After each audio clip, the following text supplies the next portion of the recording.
Hi, everybody, and welcome to the call. My name is Ethan Little, and Hugh Little, the sales wizard, who will be talking with you tonight, is my grandfather. Let me tell you a little bit about Papa. On this webinar, you're going to be hearing from a sales expert who has been selling for almost 50 years. So you won't be getting information out of a textbook or a college class. You'll be receiving the benefit of all his years of sales and sales management experience. 11 years ago, Hugh started his sales coaching company, Redcap Sales Coaching. Most of his clients are chiropractors like you, and his clients are building some of the largest practices in the chiropractic world.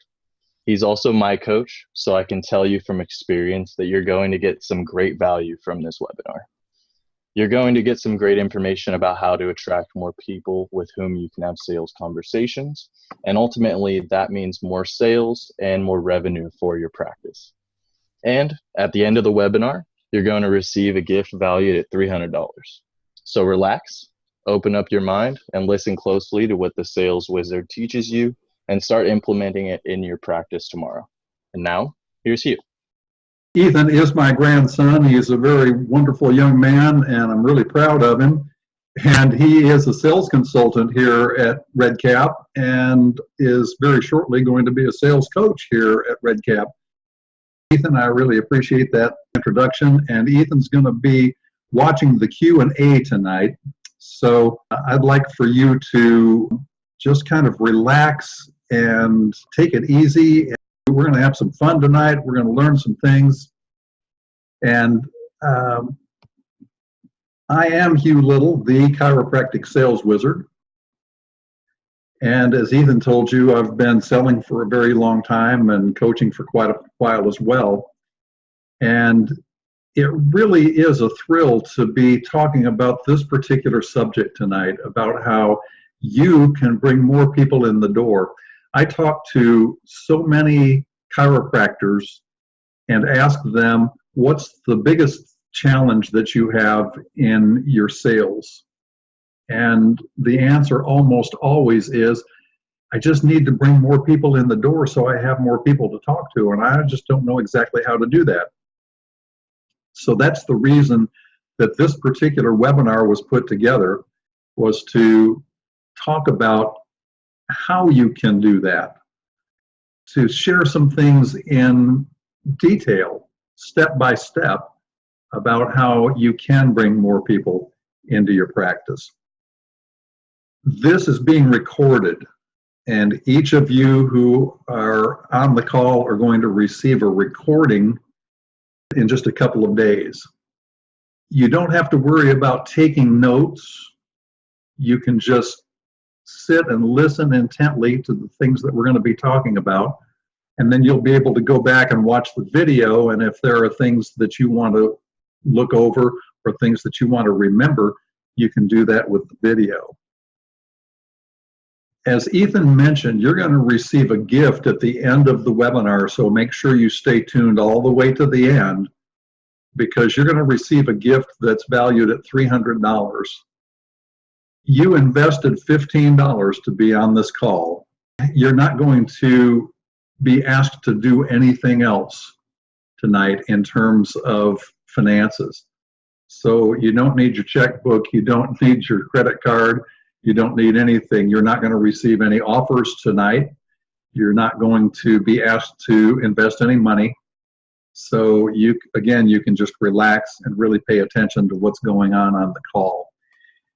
Ethan is going to be watching the Q&A.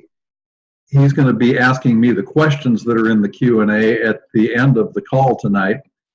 So there is a little Q&A button or link down at the bottom of your screen.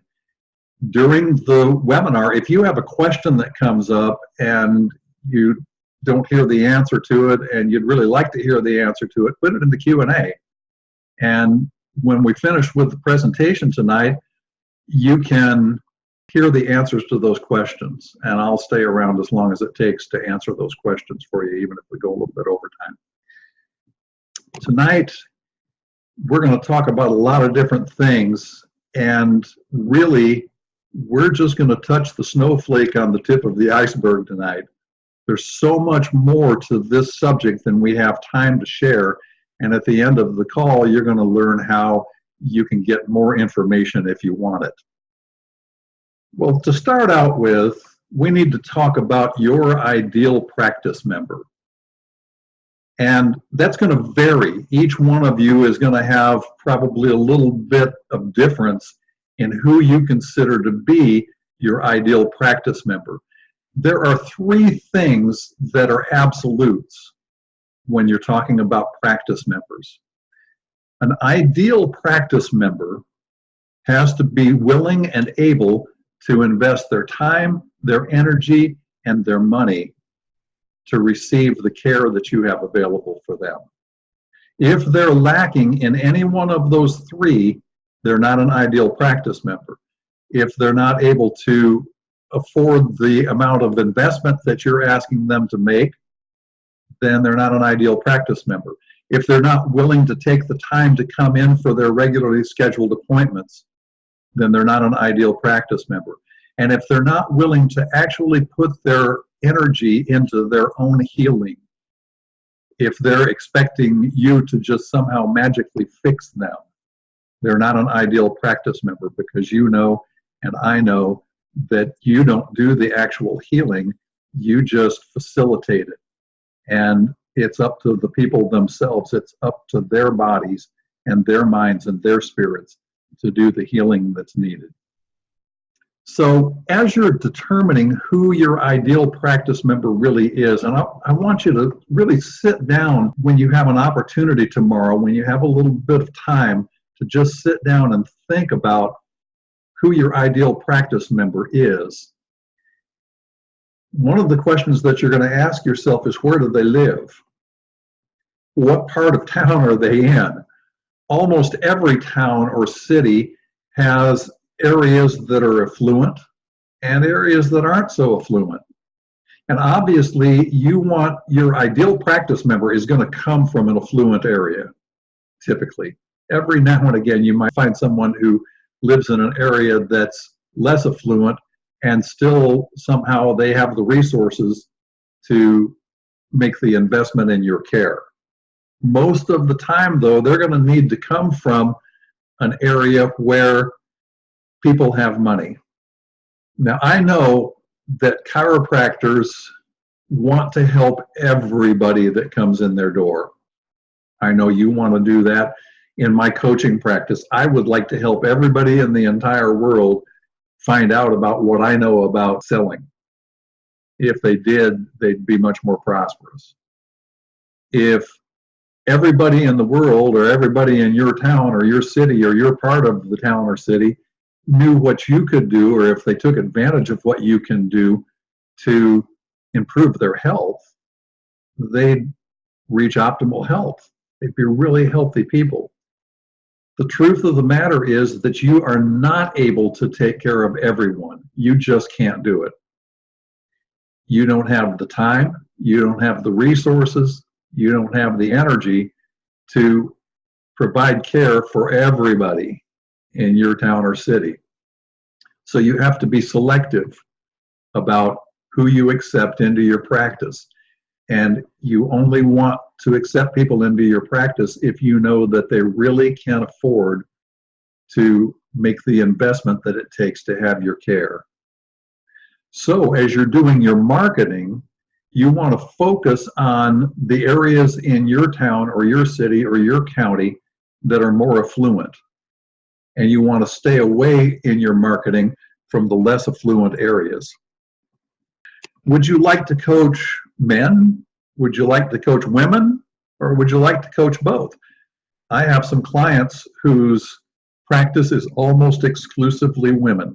That's who they enjoy working with. They've done very, very well just restricting their practice to women, mostly. Not quite all, but mostly. And so you make a decision. Who do you want to work with? Do you want to work with people who are young, people who are middle-aged, people who are seniors, or does it make any difference to you? I know some chiropractors who specialize in working with seniors. I know some who specialize in working with millennials, and some who specialize in working with everybody now, no matter how old they are. You make a decision about who your ideal practice member is. Who do you really want to work with? Activity level. Now, there are some folks that are just couch potatoes. They don't really do anything. They live very sedentary lives, and they probably need your service more than some of the people who are more active. You have some people who are active in sports, some people who work out on a regular basis, and there are even some practices that specialize in working with professional athletes, baseball players, hockey players, football players, basketball players. So who is it that you want to work with exactly? Are you willing to accept people into your practice who are very sedentary? Do you want to work with people who are athletes? Do you want to work with people who are in good shape? Who is it that you want to work with? And then there's the area of willingness.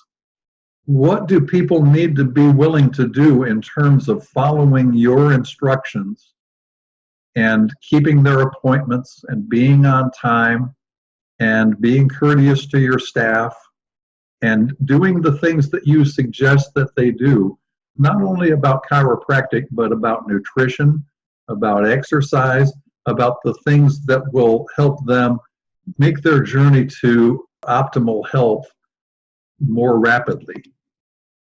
Do you want to work mostly with businesses, or do you want to work more in the personal area? Or do you want to work in both? Now, I have some chiropractic clients who really specialize in working with business people.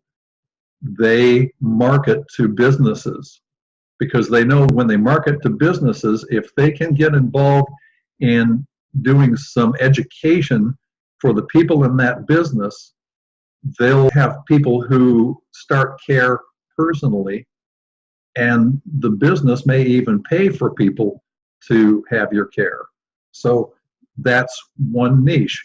That's one direction that you can go in your marketing and in your sales.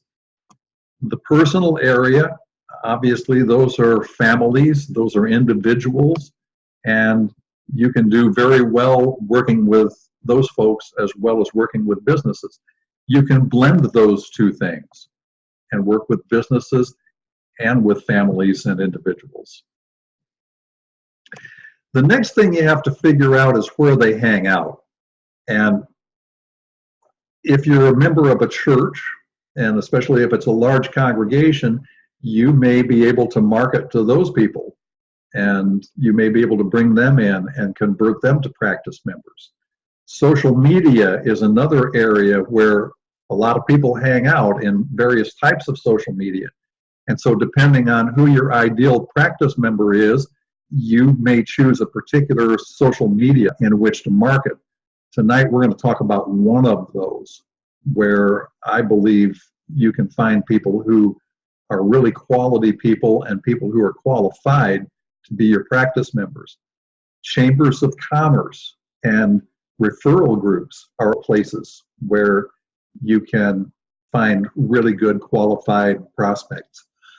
If you like to hike, or you like to play golf, or you like to bowl, or you like any other sort of extracurricular activity, you typically can find people in those sorts of activities that would make awesome clients, especially if they're things that are physical, because those folks are in shape, or more in shape sometimes than other people, and they're concerned about their health, they're concerned about their fitness. So they may make really great ideal practice members. Sometimes healthy restaurants are an awesome place to just go and hang out and be present and be visible, and you can connect with people who are concerned about health and who really want to achieve optimal health. And of course, if you're a member of a gym, you're going to run into all kinds of people who are concerned about their health and fitness. I'll just tell you a quick little story about two friends of mine out in California, both of them in the insurance business, not chiropractors, but in the insurance business. One of them, Jim, was in an insurance business that catered mostly to farmers. And he was assigned a specific area, and he was to take care of all of the farmers in that area and market to and sell to the farmers in that area who weren't clients yet. Jim found a little restaurant about 5 miles out in the country at a crossroads. There was nothing else there, just fields and this little cafe. Almost every farmer in his area had breakfast or coffee there every day, 5 days a week. So 5 days a week, from 5 o'clock in the morning until 10 o'clock in the morning, guess where Jim was? He was sitting in that cafe, eating breakfast, drinking coffee, and talking to farmers. And Jim, every year, was one of the sales leaders in his company. Hardly anybody in the company sold more insurance than he did. In fact, having one of his life insurance policies became a status symbol amongst the farmers in his area. Their motto was, you can't be a farmer unless you have $1 million life insurance policy with Jim. Another friend of mine out in California loved to play golf. And the marketing that he did was to call and invite CEOs of companies in the Los Angeles area to play golf with him. And they'd go out and play golf, and they'd talk and build rapport, and then they'd sit down in the clubhouse afterwards and have a drink, and he'd talk to them about insurance. And once again, he was one of the top salespeople in the company. And that was pretty much the extent of his marketing, because he found a niche. He found where his ideal clients really hung out, and then he made it a point to be there. Jim made it a point to be where his ideal clients were hanging out. And so you can do the same thing in your practice. You can find one of those places. Now, this is a menu. You're certainly not going to do all of those things, but pick one or two and check out the Chamber of Commerce and the referral groups in your area. Think about the kind of social media that you want to be involved in.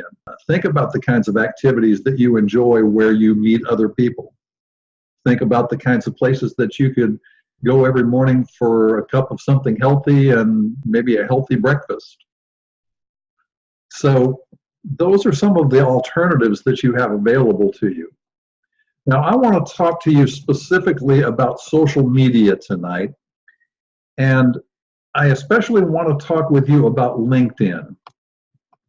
The reason I want to talk with you about LinkedIn is because it is a business social media site.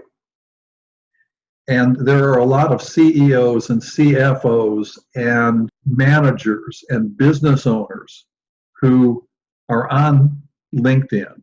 And they're on LinkedIn because they want to connect with other business people.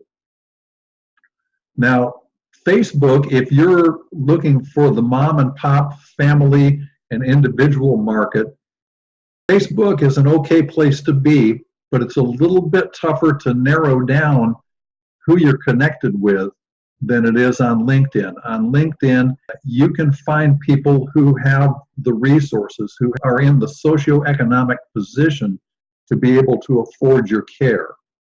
And so that's one of the reasons that I really like LinkedIn, and I've had great success marketing on LinkedIn, and many of my clients have had great success marketing on LinkedIn. So I'm going to talk to you more about that than I am the others. Now, Facebook advertising can be very, very effective as long as you're very careful about the area that you're marketing to.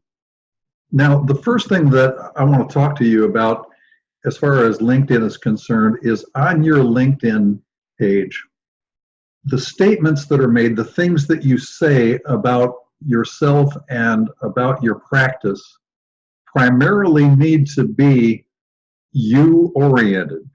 And I'm going to show you an example of what I mean by you-oriented. This is an email that I received a while back, and it says, "It's finally here. I am so excited to introduce you to my brand new program called this. I have been working on this particular program for several years, and now I am finally ready to share with everyone. This program is exactly what you are missing. Now he finally gets around to saying you in the last sentence in the paragraph, but the rest of it is all I. Spots for this program are extremely limited, so please don't wait to reserve your space. We will sell out. So what is this particular project that he's doing? Well, remember those things you said you wanted out of life, a career, relationships, etc.? This program was specifically designed to help you go get them. So there's a little bit of you in that, but mostly it's I and we and this program. So it's not about the people that he's writing to. It wasn't about me primarily. It was about him. Now, the way that he could have rewritten that marketing piece in order to be more effective is to say something like, "Dear Hugh, it's finally here. You can take advantage of a brand new program called so-and-so. If you're not getting everything you want from your life, your career, your relationships, or any other area of your life, you may find exactly what you're missing right here. You'll want to reserve your space so you won't miss out." And then he could have said some things about you can get, you can have, you can learn, you can do, you can be, you can enjoy, you can take advantage of. You see, that message, if it had been written that way, would have been about me rather than about him and his program. And what people really care about is results. In fact, when somebody sits down to talk with you, or if they read a marketing piece, if they read something on your social media site, if they read an email that they get from you, anything that goes out of your office, a piece of snail mail that you send out, any advertising that you do, there's only one question that people have in mind, and that is, what's in it for me? If I call this person up and schedule an appointment, what's in it for me? If I agree to connect with him or her on a social media site, what's in it for me? How's it going to make my life better, more productive, more profitable, easier, happier? What's it going to do for me?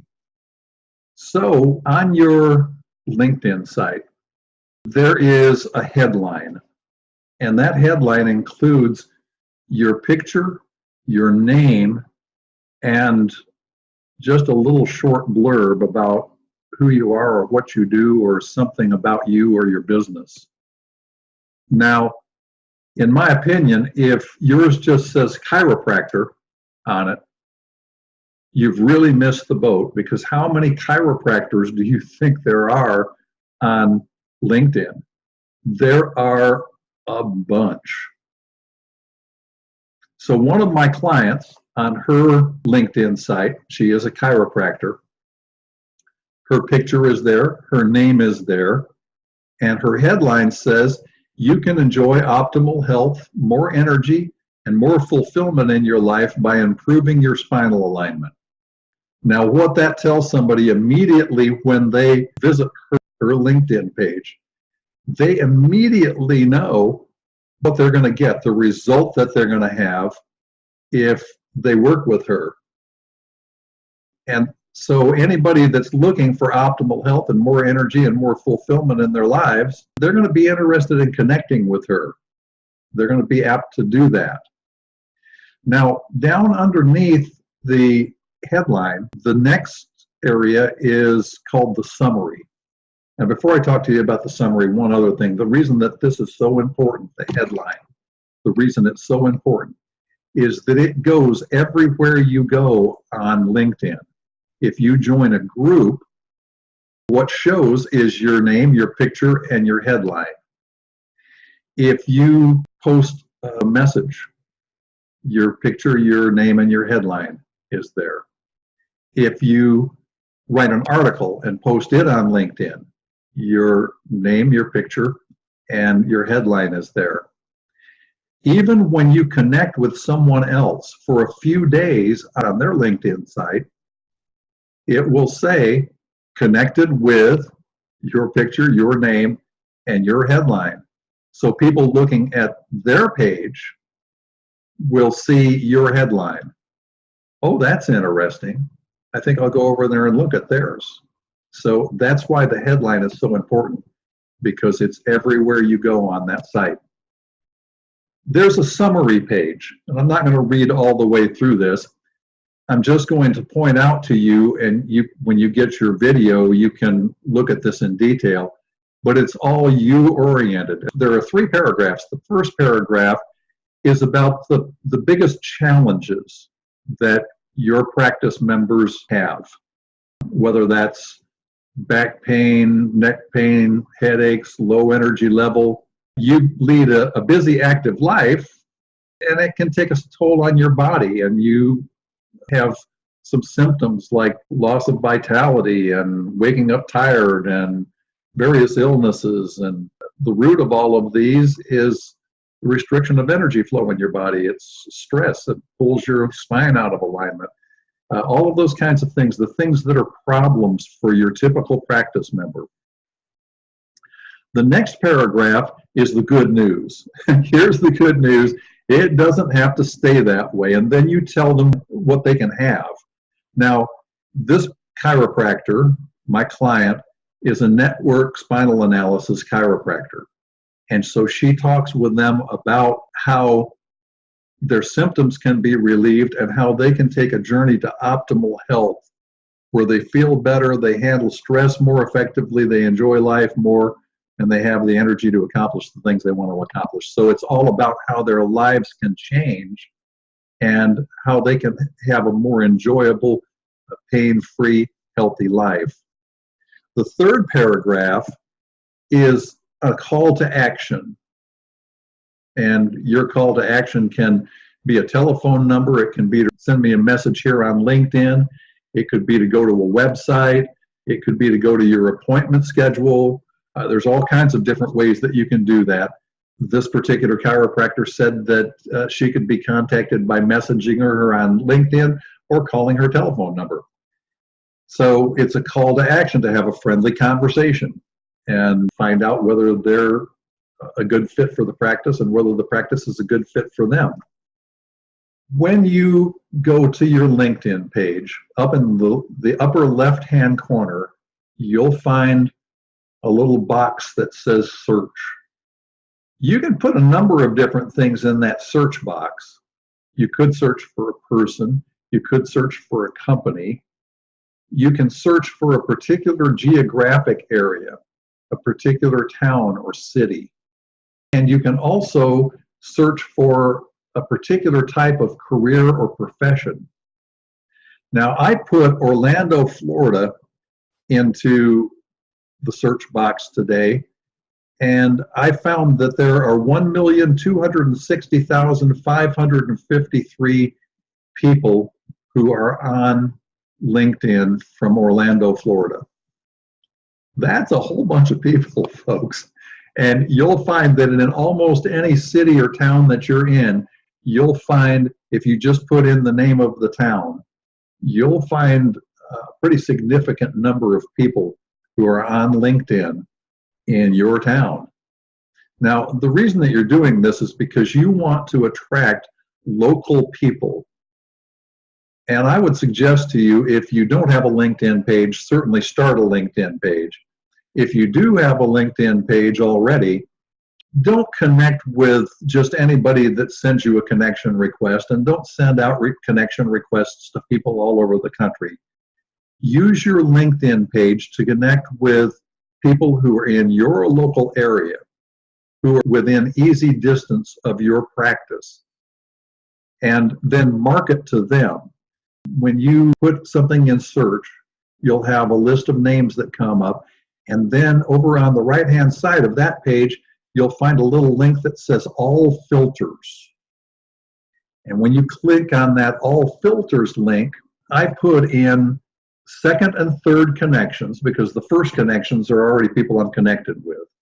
So I want second connections, people who are connected with my first connections, and third connections, people who are linked to the second connections. That's who I want to market to. And Orlando, Florida is already in there. And then you can pick industries, different areas of career. Now this one has marketing and advertising clicked, but what I chose was professional training and coaching And then I also chose health. And I found 25,668 people in Orlando, Florida, who are on LinkedIn in those professions. Now, I decided that I really wanted to narrow it down a little bit more and make it chiropractic friendly, people with whom you would like to connect. And so I just put in CEO. Now, CEOs of companies typically have no challenges at all financially. They're usually able to arrange their own time and schedule. And so potentially they would make pretty good ideal practice members. I put in Orlando, Florida. I put in the two industries that I just mentioned.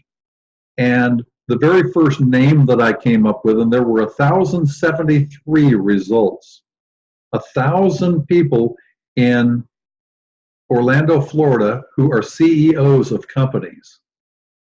Now, the first one on here is a guy by the name of Brad Fowler, and he's one of my second connections. And he's the founder and CEO of a company in Orlando. Actually, he's the founder and CEO of 3 companies in Orlando. And so if I wanted to connect with Brad, and if you wanted to connect with Brad, all you'd need to do is go over here and click the connect link. Now, when you click that connect link, what will come up with is the opportunity to send a message, a personal message with the invitation, so that it just doesn't say, please add me to your LinkedIn connections, or I'd like to be part of your LinkedIn connections. You personalize it, and here's something that is similar to what most of my chiropractic clients send out in that page. Hey, Brad, you and I are neighbors in Orlando. It would be an honor to be linked in with you. Let's make our second connection a first. And I always sign mine love and blessings, Hugh. You can sign yours any way that you'd like to. Make sure that you put their first name in, and you can say hi instead of hey, or hello instead of hey if you want to. You can make this whatever you want it to be. Make it short, make it unique, and make it personal.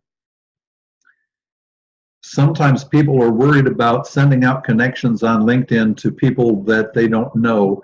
They're afraid that they're going to be reported and that LinkedIn is going to ban them for a while from doing anything on LinkedIn. If you send a personal message like this to the people you're reaching out to, I've never had anybody report me and I've sent out thousands and thousands and thousands of connection requests like this. You won't get reported if you make it personal. That's one of the reasons to do that. Now, if Brad connected with me, then it would say first next to his name. And the next thing that I would look at is this link over here that's called contact info. So when I clicked Brad's contact info, I found three company websites. There are 3 companies that he runs. And so he didn't list his email address. He didn't list his telephone number. He listed websites. Now I could go to those websites and I could get telephone numbers and I could get addresses, and I wouldn't be able to connect with him personally on his personal email, but I could connect through his company. And then he has his birthday in here. He's born January 11th. Now, that's not really a complete profile, so I decided that I would show you mine. And you can see on mine that I have websites listed too. I also have my telephone number listed.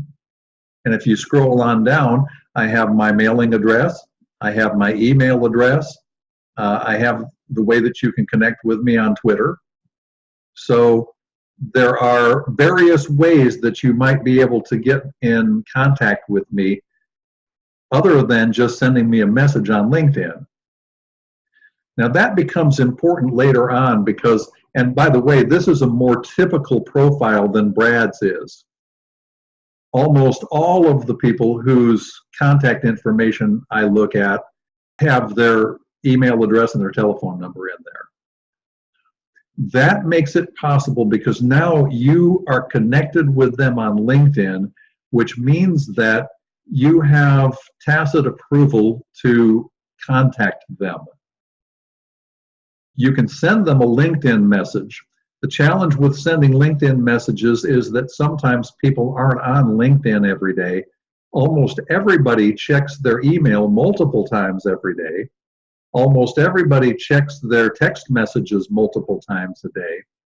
So if you find their email address and their telephone number, you can put that in your CRM, in your database, and you can send bulk emails out and invite them to events, invite them to dinners, let them know about screenings that you're doing, send them informational articles, all kinds of things. And they're much more likely to see those things in a timely manner than if you just send them a message on LinkedIn.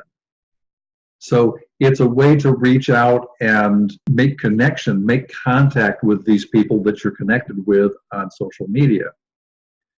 Now, I always send a first email out to them and thank them for linking in with me. This is a message that goes out on LinkedIn. It's a LinkedIn message. And I send them an article. And this is an article that I wrote and I posted on LinkedIn. And so they can click that link and they can find an article about why it's important for chiropractors and their teams to know how to sell. So it builds a little credibility because I'm the author of that article, and it also gives them some information about why they should do business with me. You can do the same thing. You can write an article about whatever kind of chiropractic you practice and the results that people get from that. Or you can write an article about stress and how that affects the body. You can write about the spine and how important it is for the spine to be in good shape so that energy can flow from the brain to the nervous system. I also give them my website, and I also tell them that we should arrange a time to talk soon because they would probably like to talk with some people I know and vice versa. So just a brief little message that's sent out. And by the way, that's just a copy and paste. It doesn't take any time at all to send that out or the message asking them to connect. You just copy it, and you paste it, and you put their name in it, and then you send it. Very, very easy to do. My suggestion would be that you do 20 or 30 of those a week. Maybe do 10 a day, 3 days a week, or have your team do that for you. Now, the next thing I do is send an email. I add them to my database, and I send an email to them. And the email, once again, is personalized.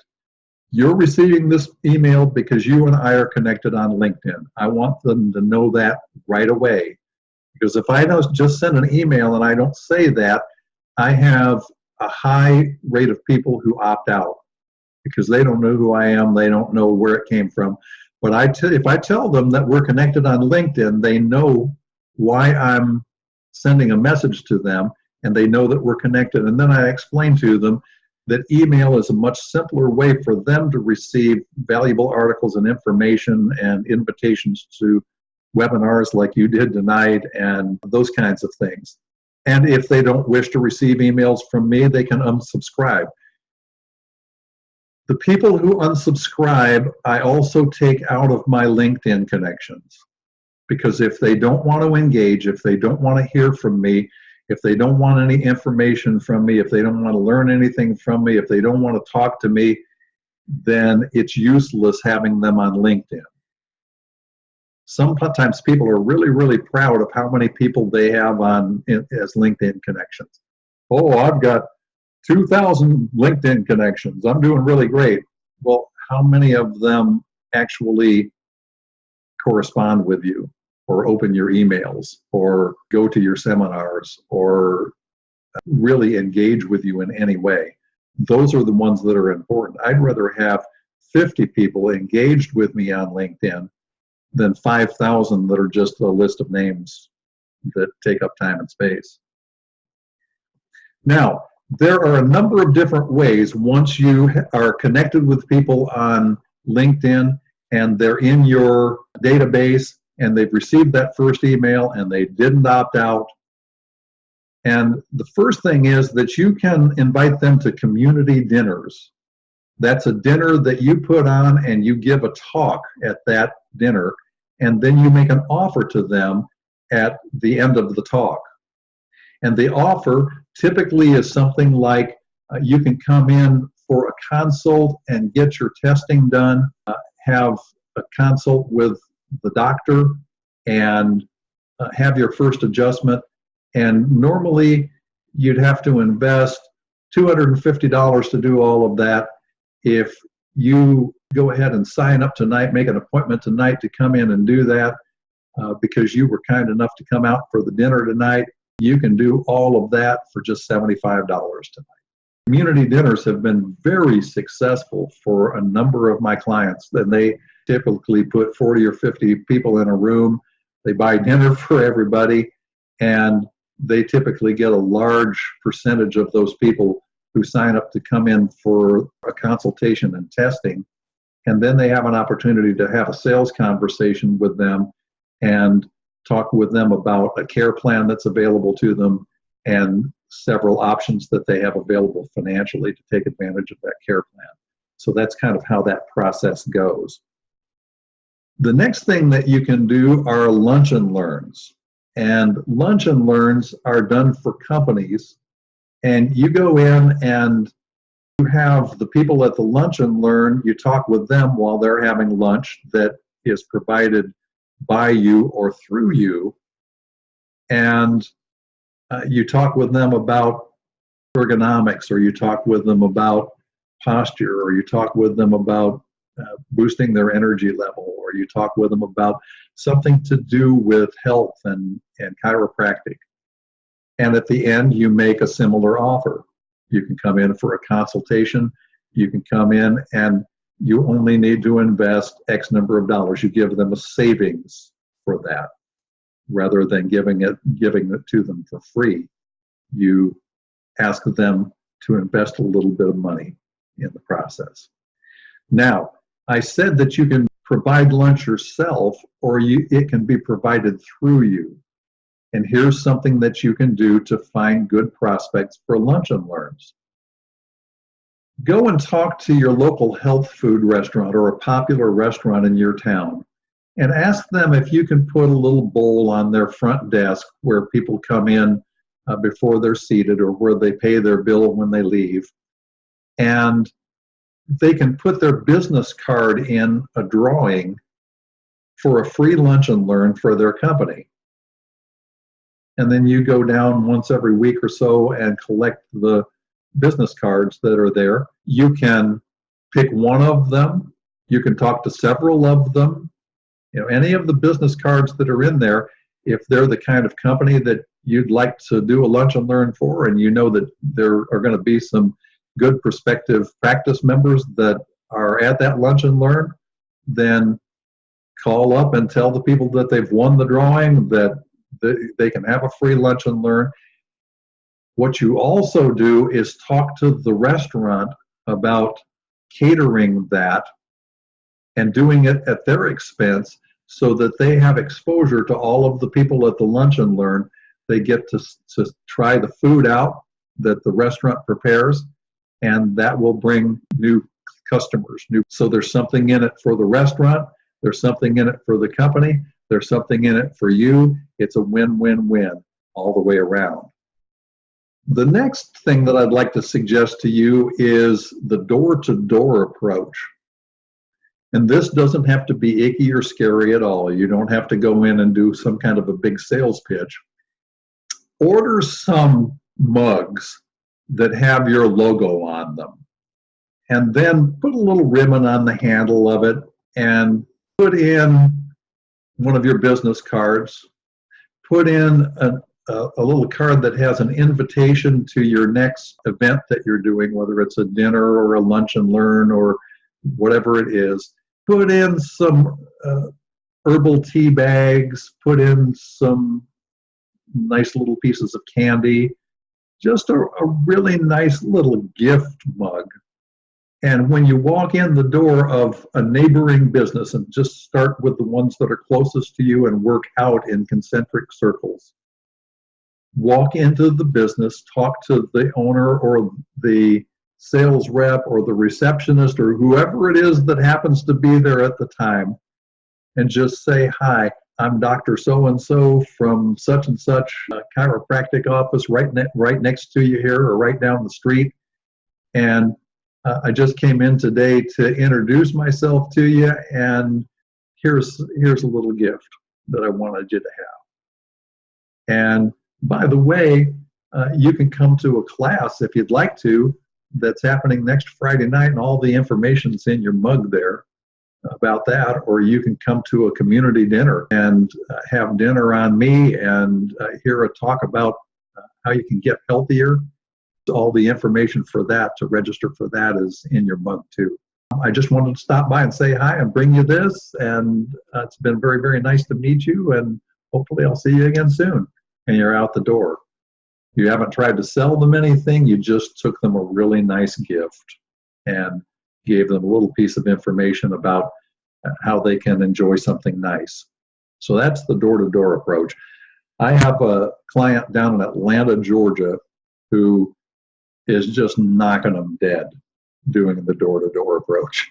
And he gets more people to his dinners and his classes just by walking in the door of a business and giving them a little gift and telling them that they're cordially invited to come to the next event. So give that a try. The next one, and the last one that we're going to talk about tonight, is snail mail. This is something that will totally differentiate you from what almost every other chiropractor in your area is doing. Most chiropractors are not sending out snail mail. They're not using the United States Post Office in order to do that. So you can send out a little card inviting people to come in for a free consultation, or offering them a savings on their testing and their first adjustment. You can do that just very much in the same way that you've done the door-to-door. You're sending them a little card, a little something, inviting them to something nice, but you're sending that in the mail. They're going to go out and get that out of their mailbox, and they're going to look at it. If they don't want to receive some nice offer from you that you're sending out, they are going to take that and throw it in the wastebasket, but they're going to look at it, and they're going to see the name of your practice, and they're going to see your picture. They're going to see whatever you've put on that card, and they're getting it in the mail. Now, mostly what I get in the mail, if I get anything at all, is a bill, or it is an advertisement of some kind. But it's typically not an offer to save money or to get something for free. And it's very, very easy to just click an email that comes in and get rid of it without even reading it. But if you get a nice looking card in the mail, or sometimes what's even better if you're inviting somebody to a community dinner, is to do letters and actually send an envelope with a letter inside that they have to open. And if you have a team, you're able to have them do it, have them hand address it. Don't use a computer to print it out.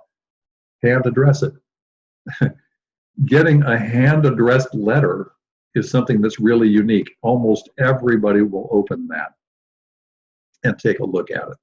And that's all you want them to do. And it's just a very nice invitation to something cool, or something that saves them money. So if you do that, you're going to differentiate yourself. You're going to be noticed. People are going to see what you've sent, and you're going to have people that respond to that. I have a good friend in Colorado. He owns a digital marketing company, and he does almost all of his invitations to events and his specials that he does. Almost all of those are done with snail mail. And he has over $1 million a year in revenue. Other than referrals, that's about all of the advertising that he does. is on snail mail. So that is a menu. Now, you're not going to be able to do all of those things. Pick one. Pick something that you'd like to do, that you feel comfortable doing, that you think would work well for you, and then do that. See how it works. If you don't get the results that you're looking for to start with, do a little bit of tweaking. Try something a little bit different, something a little bit different in your messaging, a different offer, a different kind of dinner or class, and see if that works. If it's not something that's really floating your boat, then move to something else and try something else. But just do them one at a time. Now, at the beginning of the webinar tonight, you were told that you were going to receive a free gift that's a $300 value. And that gift is a strategy session with me. And in that strategy session, you'll get to spend up to an hour with me and talk about your practice and your marketing and your sales. You can ask any questions that you have about your practice, about marketing, about sales, about anything that's on your mind. You can get some more good ideas and strategies that you can use in your business right away. And you'll find out if coaching with RedCap is a good fit for you or whether it's not. Now, I know exactly what you're thinking right now. You're thinking, I'm not going to do that because this is a sales guy. And if I do that, he's going to twist my arm. He's going to try to get me to invest a whole bunch of money. He's going to try to get me to do things I don't want to do. And, you know, since he did the webinar and then he did the free consult for me, I'm going to feel really obligated and I'm going to feel like I have to do it. And I'm going to end up doing something I don't want to do. I know that something like that's probably going through your mind. And here's the promise you have from RedCap. Your strategy session, there is no charge, there is no obligation, there is no pressure whatsoever. So the way that you can schedule your strategy session is just to go right straight to my calendar. And it's bit.ly, bit.ly/RCSC-wizard-strategy. And you can jot that down really quickly right now, or when you get the video, you can look at that part of the video and just stop it right here on this slide and copy it down. Just put it into your browser. What you'll find when you go to that site is, first of all, just a little survey. And that will give me in your strategy session just a little bit of background about what you're doing and your selling and how you view sales, how you feel about it, what's worked for you and what hasn't, that sort of thing. And then it'll take you to a place where you can schedule your appointment. Now it's time for Q&A, and we're going to go back to my wonderful grandson, Ethan. Ethan, what have we got in the Q&A tonight? All right, first one, if you are ready and listening, it's if I was going to start with one type of marketing campaign, which one would you recommend? That really depends on the amount of money that you're prepared to invest in a marketing campaign. If you are able and willing to invest some money up front, my suggestion would probably be to do a community dinner and really put your marketing efforts toward inviting people to the dinner. If you don't have a large database of people who are not practice members yet, if you haven't built up your LinkedIn yet, or if you don't have a large following on Facebook, or there's another really great business site that's called Alignable, and I would suggest that you check that out. It's very much like LinkedIn, and maybe a different group of people, a lot of business owners in that one though. So check that one out. Really market that event, that dinner, because a lot of people will come out for the dinner and then they'll end up coming in for the testing and the consult, and they'll end up being a long-term practice member, an ideal practice member for you. So that would be my first choice if you have the resources to do it. If you have very limited resources, or if you're just starting out with your LinkedIn connection building, then my suggestion would be to start out with something like the door-to-door marketing and just go out to the people right around you and offer them the opportunity to come to a class or a little brunch or a refreshments type thing and a talk about health that you do at your office to start with. And just invite enough that you have 10 or 12 people who say that they want to come to that class. And then bring them in and talk with them, and some of them will convert into practice members. Also, when you go out and talk to people face to face, or if you go to a networking meeting, if you go to a Chamber of Commerce meeting, you get somebody's business card, ask them what kind of social media they're on.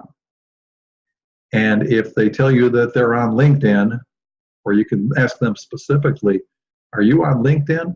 How would you like to connect on LinkedIn? And if they tell you yes, then send them a connection request as soon as you get back to the office, or the next day, or Monday if you're doing it on a weekend. Send them a connection request right away so that they remember you. And in your personal message, you can say, it was great meeting you at the Chamber of Commerce meeting the other day. Let's make our second connection a first. And that way you'll meet people, and you'll also build your LinkedIn connections so that you can continue to market to them easily. So those are just some things that you can do right off the bat, even on a limited budget. So what else have we got, Ethan? Talked about LinkedIn. What about the other social media sites? Do you have any? Okay, that's a really good question. And as you know, there are a ton of social media sites out there. And first of all, there's not anything wrong with being on Facebook and having a Facebook business page. One of the challenges with having a Facebook business page is that whenever you post something, if you post a video or if you post an article on there, an event, you have to pay money in order for them to send it to very many people. If you don't pay them some money to broadcast what you've put on your business site out to other people, you might get 8 or 10 people that see that post. If you boost it, and you can boost it for a relatively small amount of money. So I spent a relatively small amount of money doing videos and posts on Facebook, and I paid to boost those so that more people would see them. You can do that, and depending on how many people you want to reach and how much response you get and how often you have to repeat the boost, you can spend a considerable amount of money doing that. You don't have to spend any money to send a LinkedIn message or to post on LinkedIn so that other people see you who are connected with you, or to write an article that people see. You don't pay any money to do that at all. That's one of the reasons that I like LinkedIn more than Facebook at this point. Twitter, it's really harder to narrow people down to people in your specific local area. And you're limited in the amount of characters that you can put in a Twitter post. There's a limited number of characters that you can use in that, and it's much harder to narrow down to a local area in the connections that you're receiving on Twitter. So for those reasons, out of the big three, I like LinkedIn the best. I do like Alignable. It's very similar. If you're really wanting to work with people who are millennials, Instagram is a really good choice, because there are more millennials doing Instagram than there are any of the more mainstream, larger social media sites. So that might be an option as well. So it really depends on who your ideal practice member is, who you want to market to, whose attention you want to get. It depends on all of those things. Any other questions, Ethan? Yeah, there's one more. You said to make an offer at dinners and screenings for testing ads. for testing at a savings, why wouldn't you do that free? Why wouldn't I do it free? That's a great question. And the answer to that question is that you want the people who make appointments to come in for the testing and the consult to actually show up. And if you give it to them free, there's a large percentage of them who will make an appointment, and you'll have all of these appointments scheduled and you've set the time aside, and they don't show up because they don't have any skin in the game. They haven't invested anything. If they don't show up for the appointment, it's no big deal. If they've invested $50 or $75 or whatever you ask them for the consult and the testing, they take care of that right there at the event, at the dinner, or at the screening. You collect the money then, and you've got 75 of their dollars, or you've got 50 of their dollars. They're going to show up, or they're going to call and tell you that they changed their mind and they don't want to show up and that they want their money back. Now, if they do that, you can give them their money back, but they have to come into the office and sign a little release form in order to do it. And that gives you another opportunity to talk with them about going ahead and doing the testing that they've already paid for. So that's the reason why you ask them to invest something at a lunch and learn, at a screening, at a dinner, whatever it is that you're doing, because that will ensure that people will show up, or that they'll call you to ask for their money back. And when they come in to get their money back, you have the opportunity to have a further conversation. Folks, that is the webinar for tonight. Hopefully you've gotten a lot of value out of it. Please shoot us an email and let us know what you thought of the webinar and what the most important things were that you learned. You'll be receiving a video soon. Hopefully you will make an appointment to have the strategy session so that we can talk together and so that you can get even more valuable information. And until then, make it fun, make it profitable, and good selling.